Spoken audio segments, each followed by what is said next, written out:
brought to you by V-Guard. ત્રીજા દિવસે ભારતીય આખરે કોસ્ટગાર્ડે ડ્રગ્સ પકડવાનો મામલો સામે આવી રહ્યો છે। આ સમગ્ર મામલે જે વિગતો મળી રહી છે તે અનુસાર ત્રણ દિવસથી ડ્રગ્સ પકડવાનો મામલો સામે આવી રહ્યો છે અને ગુજરાત એટીએસ અને ભારતીય કોસ્ટગાર્ડની આ મોટી કાર્યવાહી સામે આવી।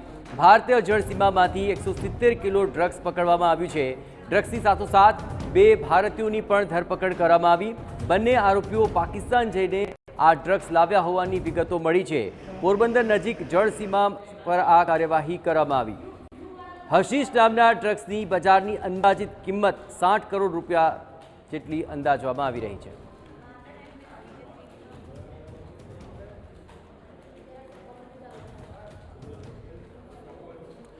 તો બંને આરોપીઓ જે પાકિસ્તાન જઈને ડ્રગ્સ લાવતા હતા અને ત્યારબાદ ભારતીય જળસીમાની અંદર આવી રહ્યા હતા ત્યારે પોરબંદર નજીક જળસીમા પાસે આ કાર્યવાહી થઈ તો હશીશ નામના ડ્રગ્સની આ તમામ જે ખેપ છે તે પકડી પાડવામાં આવી છે। 60 કરોડ રૂપિયાનું 170 કરોડનું આ ડ્રગ્સ જપ્ત થયું છે અને આપણે જણાવ્યું કે હશીશની કિંમત આંતરરાષ્ટ્રીય બજારમાં 60 કરોડ છે, પરંતુ ગુજરાત એટીએસ અને ભારતીય કોસ્ટગાર્ડે જે મોટી કાર્યવાહી કરી તેમાં આ જથ્થો ઝડપી લેવામાં આવ્યો છે। ભારતીય જળસીમામાં 170 કિલો ડ્રગ્સ પકડી પાડવામાં આવ્યું છે, જેની બજાર કિંમત 60 કરોડ આંકવામાં આવી રહી છે। આ ડ્રગ્સની સાથોસાથ 2 ભારતીયોની ધરપકડ કરવામાં આવી છે। આપણે જણાવીએ કે સતત ત્રણ દિવસથી આ ડ્રગ્સ પકડવાનો મામલો સામે આવી રહ્યો છે અને ગુજરાતમાં સતત ત્રીજા દિવસે આ ડ્રગ્સ પકડી પાડવામાં આવ્યું, જ્યાં ગુજરાત એટીએસ અને ભારતીય કોસ્ટગાર્ડે મોટી કાર્યવાહી કરી હતી। ગઈકાલે પણ 600 કરોડથી વધુનો ડ્રગ્સનો જથ્થો ઝડપી પાડવામાં આવ્યો હતો। આ ઉપરાંત ડ્રગ્સ પકડવાની ફેક્ટરીઓ પણ ઝડપાઈ રહી છે અને સતત અલગ વિસ્તારોની અંદર ડ્રગ્સને લઈને આ મોટી કાર્યવાહી સામે આવી રહી છે અને છેલ્લા 3 દિવસથી રાજ્યમાં જે ડ્રગ્સ પકડાઈ રહ્યું છે તેમાં ગઈકાલે પોરબંદર નજીક ભારતીય જળસીમામાંથી ગુજરાત એટીએસ અને એનસીબીના દિલ ધડક સંયુક્ત ઓપરેશન થયા અને સુરક્ષા એજન્સીઓ રૂપિયા 600 કરોડના 86 કિલો હેરોઇન સાથે 14 પાકિસ્તાનીઓની પણ ધરપકડ કરી હતી।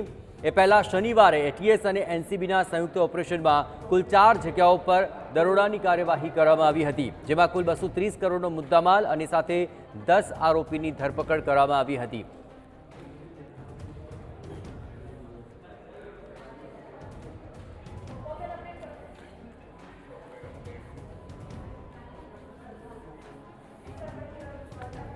તો સમગ્ર કાર્યવાહીમાં અત્યાર સુધીમાં એટીએસ અને એનસીબીને મહત્વપૂર્ણ સફળતા હાથ લાગી છે। સંયુક્ત કાર્યવાહીમાં અત્યાર સુધીમાં 600 કરોડથી પણ વધારાનો ડ્રગ્સનો જથ્થો પકડી પાડવામાં આવ્યો છે। એટલું જ નહીં, પીપળજ ખાતે પણ એક ડ્રગ્સ બનાવતી ફેક્ટરી ઝડપી લેવામાં આવી। અમરેલી, ગાંધીનગર, પોરબંદર આ તમામ વિસ્તારો છે કે જ્યાં આ મોટી કાર્યવાહીમાં સફળતા હાથ લાગી છે। અને આ સમગ્ર મામલે વધુ વિગતે વાત કરવા માટે જોડાઈ રહ્યા છે TV9 સંવાદદાતા હરીન માત્રાવાળા। હરીન, 3 દિવસથી ડ્રગ્સનો મામલો સામે આવી રહ્યો છે, પણ સફળતા પણ મળી રહી છે કે આ પ્રકારના જેટલી પણ ખેપ છે તે પકડી પાડવામાં આવી છે। હજુ પણ એવા કયા વિસ્તારો છે કે જ્યાં આ બાબતે લઈને તપાસ ચાલી રહી છે અને આ સમગ્ર મામલે જે તપાસ થઈ અત્યાર સુધીમાં કેટલા રૂપિયાનું ડ્રગ્સ પકડવામાં આવ્યું છે? હરીન,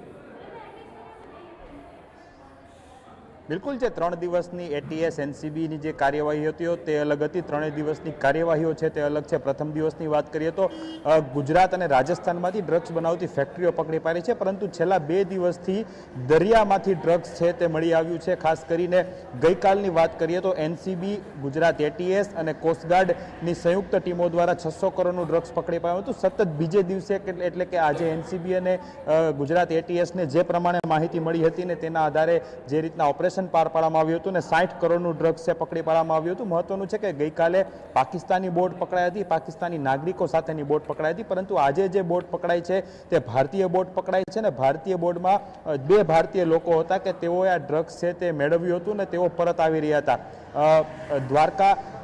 દ્વારકા બંદરે અથવા તો પોરબંદરના બંદરે છે આ બોટ જવાની હતી। થોડીવાર બાદ જે પત્રકાર પરિષદ યોજાશે તેમાં સમગ્ર ચિત્ર સ્પષ્ટ થઈ જશે, પરંતુ અત્યારે જે માહિતીઓ મળી રહી છે કે 2 ભારતીયો હતા અને તેના દ્વારા ડ્રગ્સ છે તે લાવવામાં આવ્યું હતું। હવે આ બંને ભારતીયો પાકિસ્તાન પહોંચીને ડ્રગ્સ લેવામાં આવતા હતા કે અડધે જે આંતરરાષ્ટ્રીય સીમા હોય છે ત્યાંથી આ ડ્રગ્સ છે તે ભારતીય બોટમાં ટ્રાન્સફર કરવામાં આવ્યું હતું, એ મહત્વની વાત છે ને તેનો ખુલાસો થોડીવાર બાદ પત્રકાર પરિષદમાં થશે। પરંતુ અત્યારે જે સમગ્ર માહિતી સામે આવી રહી છે કે 2 ભારતીયો હતા અને તેની સાથે 60 કરોડ રૂપિયાનું ડ્રગ્સ હતું અને 170 કિલો જેટલું ડ્રગ્સ છે તે આવ્યું હતું। આ ઉપરાંત જે પકડાયેલી બોટ છે તેનું નામ હસીસ હતું ને હસીસ નામની બોટ છે તેમાં 2 ભારતીયો સવાર થઈને ડ્રગ્સ છે તે જી, પરત બિલકુલ. લાવી રહ્યા હતા. હવે ખરેખર તેઓ પાકિસ્તાન જઈને આ ડ્રગ્સ છે તે લઈ આવ્યા હતા અથવા તો પાકિસ્તાની કે અન્ય કોઈ દેશની જે બોટ છે કે તેના માણસો છે તે ડ્રગ્સ આપવા માટે આવ્યા હતા, તે સૌથી મહત્વનો સવાલ છે. જી, જી. ગઈકાલે પણ જે રીતે પાકિસ્તાની બોટ પકડાઈ હતી તેમાં જે પાકિસ્તાની નાગરિકો સવાર હતા અને તેમાં જે ઓપરેશન પાર પાડવામાં આવ્યું હતું, કરોડો રૂપિયાનું ડ્રગ્સ ત્યાંથી પકડાયું હતું, ત્યારે બીજું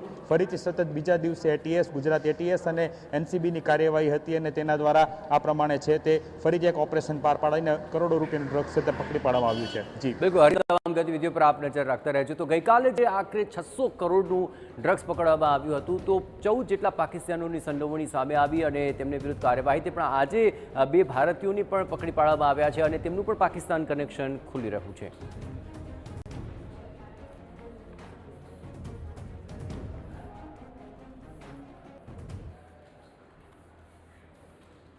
Brought to you by V-Guard.